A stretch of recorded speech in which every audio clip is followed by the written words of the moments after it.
shifts happening in the lives of individuals, families, and organizations that are based on solid principles.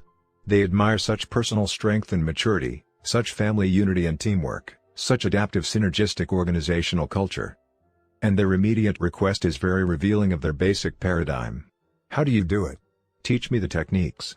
What they're really saying is, give me some quick fix advice or solution that will relieve the pain in my own situation. They will find people who will meet their wants and teach these things, and for a short time, skills and techniques may appear to work. They may eliminate some of the cosmetic or acute problems through social aspirin and band-aids. But the underlying chronic condition remains, and eventually new acute symptoms will appear. The more people are into quick fix and focus on the acute problems and pain, the more that very approach contributes to the underlying chronic condition. The way we see the problem is the problem. Look again at some of the concerns that introduce this chapter, and at the impact of personality ethic thinking. I've taken course after course on effective management training. I expect a lot out of my employees and I work hard to be friendly toward them and to treat them right. But I don't feel any loyalty from them. I think if I were homesick for a day, they'd spend most of their time gabbing at the water fountain. Why can't I train them to be independent and responsible, or find employees who can be? The personality ethic tells me I could take some kind of dramatic action, shake things up, make heads roll, that would make my employees shape up and appreciate what they have. Or that I could find some motivational training program that would get them committed. Or even that I could hire new people that would do a better job. But is it possible that under that apparently disloyal behavior, these employees question whether I really act in their best interest? Do they feel like I'm treating them as mechanical objects? Is there some truth to that? Deep inside, is that really the way I see them? Is there a chance the way I look at the people who work for me is part of the problem? There's so much to do. And there's never enough time. I feel pressured and hassled all day, every day, 7 days a week. I've attended time management seminars and I've tried half a dozen different planning systems. They've helped some, but I still don't feel I'm living the happy, productive, peaceful life I want to live. The personality ethic tells me there must be something out there, some new planner or seminar that will help me handle all these pressures in a more efficient way. But is there a chance that efficiency is not the answer?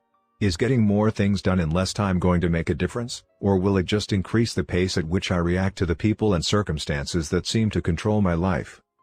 Could there be something I need to see in a deeper, more fundamental way, some paradigm within myself that affects the way I see my time, my life, and my own nature? My marriage has gone flat.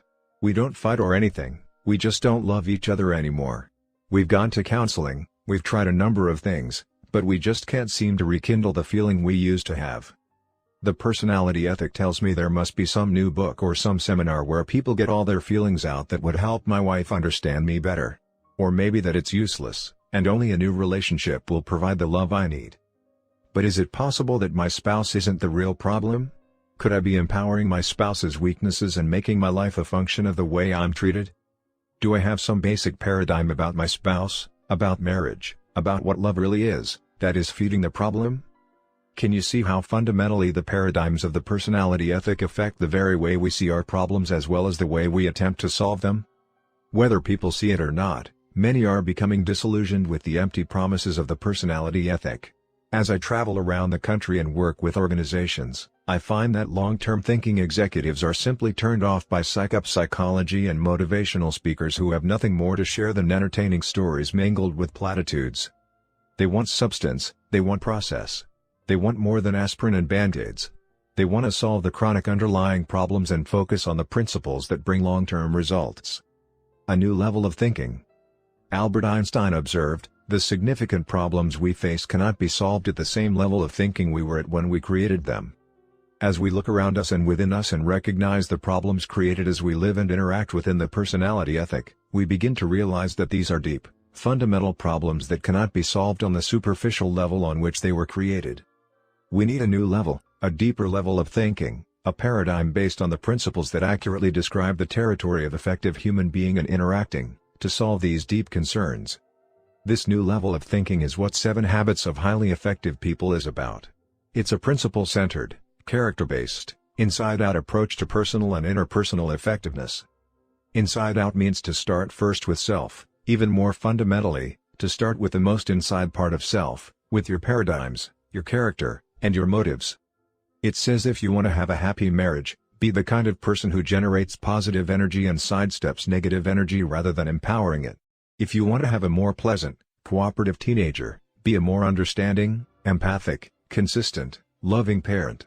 If you want to have more freedom, more latitude in your job, be a more responsible, a more helpful, a more contributing employee. If you want to be trusted, be trustworthy.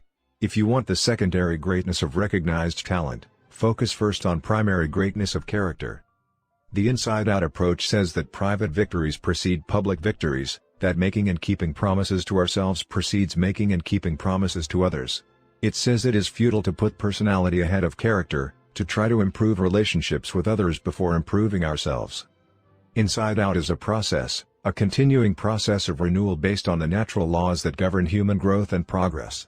It's an upward spiral of growth that leads to progressively higher forms of responsible independence and effective interdependence.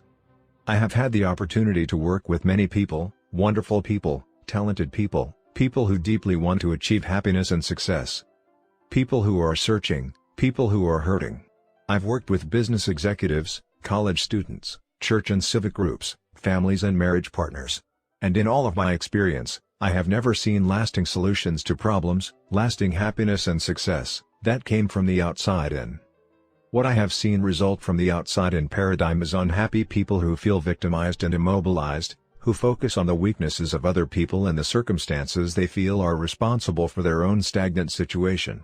I've seen unhappy marriages where each spouse wants the other to change, where each is confessing the other's sins, where each is trying to shape up the other. I've seen labor management disputes where people spend tremendous amounts of time and energy trying to create legislation that would force people to act as though the foundation of trust were really there. Members of our family have lived in 3 of the hottest spots on Earth, South Africa, Israel, and Ireland, and I believe the source of the continuing problems in each of these places has been the dominant social paradigm of outside in. Each involved group is convinced the problem is out there and if they, meaning others, would shape up or suddenly ship out of existence, the problem would be solved. Inside Out is a dramatic paradigm shift for most people, largely because of the powerful impact of conditioning in the current social paradigm of the personality ethic. But from my own experience, both personal and in working with thousands of other people, and from careful examination of successful individuals and societies throughout history, I am persuaded that many of the principles embodied in the 7 habits are already deep within us, in our conscience and our common sense. To recognize and develop them and to use them in meeting our deepest concerns, we need to think differently, to shift our paradigms to a new, deeper, inside-out level. As we sincerely seek to understand and integrate these principles into our lives, I am convinced we will discover and rediscover the truth of T.S. Eliot's observation. We must not cease from exploration, and the end of all our exploring will be to arrive where we began and to know the place for the first time. The 7 Habits. An overview. We are what we repeatedly do. Excellence, then, is not an act, but a habit. Aristotle. Our character, basically, is a composite of our habits. Sow a thought, reap an action, sow an action, reap a habit, sow a habit, reap a character, sow a character, reap a destiny, the maxim goes. Habits are powerful factors in our lives. Because they are consistent, often unconscious patterns, they constantly, daily, express our character and produce our effectiveness, or ineffectiveness. As Horace Mann, the great educator, once said, habits are like a cable. We weave a strand of it every day and soon it cannot be broken. I personally do not agree with the last part of his expression. I know they can be broken. Habits can be learned and unlearned. But I also know it isn't a quick fix. It involves a process and a tremendous commitment. Those of us who watched the lunar voyage of Apollo 11 were transfixed as we saw the first men walk on the moon and return to Earth. Superlatives such as fantastic and incredible were inadequate to describe those eventful days. But to get there, those astronauts literally had to break out of the tremendous gravity pull of the Earth. More energy was spent in the first few minutes of liftoff, in the first few miles of travel, than was used over the next several days to travel 500,000 miles. Habits, too, have tremendous gravity pull, more than most people realize or would admit.